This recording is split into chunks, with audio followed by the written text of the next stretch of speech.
अस्सलामुअलैकुम वरहमतुल्लाहि वबरकातुहू। आप देख रहे हैं रूहानी इल्म नक्शबंद चैनल। आज मैं आपको एक नक्श और देने जा रहा हूँ जो फ़तीले के हिसाब से, जिसको जिन्नात के असरात हों, जिसे आसिब ज़दा मरीज़ को कहा जाता है ना, को उसको जिन्नात के असरात होते हैं, तो उसके इलाज के लिए एक नक्श और देने जा रहा हूँ। लेकिन इस नक्श की खासियत है कि ये जो है ना, आछी चाल से पुर किया जाता है। और ये नक्श ऐसे नहीं लिखा जाता। जब आप कवानीन को फॉलो करेंगे तो फिर इस तरह इंशाअल्लाह ये नक्श अपना काम दिखाएगा।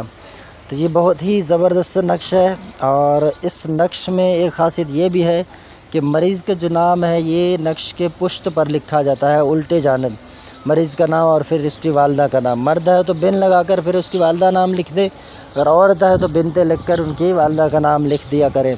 तो ये आप आछी चाल से लिखेंगे। आप देखें थोड़ा सा गौर से इस नक्श को। जहाँ फ़िरऔन लिखा है ये हमारा पहला खाना है, और दूसरा जहाँ पर 113 आदाद है, ऊपर 2 लिखा हुआ है। ये 2 नहीं लिखना है, ये चाल है नक्श की, तो नीचे 113 लिख देना है। फिर आप आ जाएँ जहाँ इबलीस लिखा है, ऊपर 3 लिखा है, 3 को नहीं लिखना है, बल्कि ये खाना आपको बता रहा है कि तीसरे नंबर पे यहाँ पे आपने लिखना है, इबलीस लिख दे। फिर आ जाएँ चौथे नंबर पे, यहाँ पर फ़िरऔन लिखा है, ऊपर जो 4 लिखा है, 4 नहीं लिखना है बल्कि फ़िरऔन लिख देना है। 5वें नंबर पर आ जाएँ, 5वें खाने में इबलीस लिखा है, और 6ठे खाने में हामान लिखा है। फिर 7वें खाने में हामान लिखा है। फिर 8वें खाने में ऊपर आप चले आएँ तो वहाँ पर 8 लिखा है, ऊपर 8 नहीं लिखना है, ये नक्श की चाल है। तो नीचे आपने इसके अंदर जो आदाद हैं वो हैं 113, वो लिख देने हैं। अब 9वें खाने में आ जाए, वहाँ पर 113 लिखना है।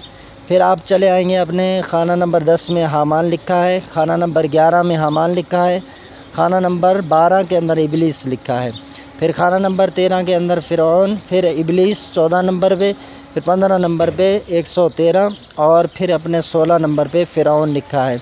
तो फिर नीचे जो जिस तरह अज़ीमत लिखी है आपने इस तरह इसी को लिख देना है। अल-अजल लिखा हुआ है, अस्सादु अल-वहन अल-वहन लिखा है।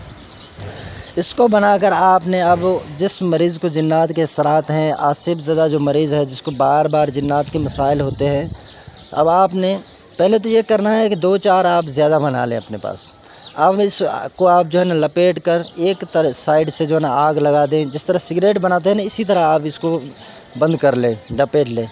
तो फिर एक तरफ से आग लगा दें, आग ख़त्म कर दें। अब यूँ ही इससे धुआं उठे तो वो मरीज़ के नथनों में देना है। लेकिन इससे पहले इस फ़तीला को जब आप लिख चुके तो नीला डोर जो है वो आपने इसके अंदर लाजमी लपेटना है। और चाहे तो आप जो है कोयलों की जो आग है उस पर इसको रख कर वो धुआं जो है वो मरीज़ को दिलाएं। तो इस तरह भी इंशाअल्लाह मरीज़ सही और तंदुरुस्त हो जाएगा। तो ये अमल आप कुछ दिन करें।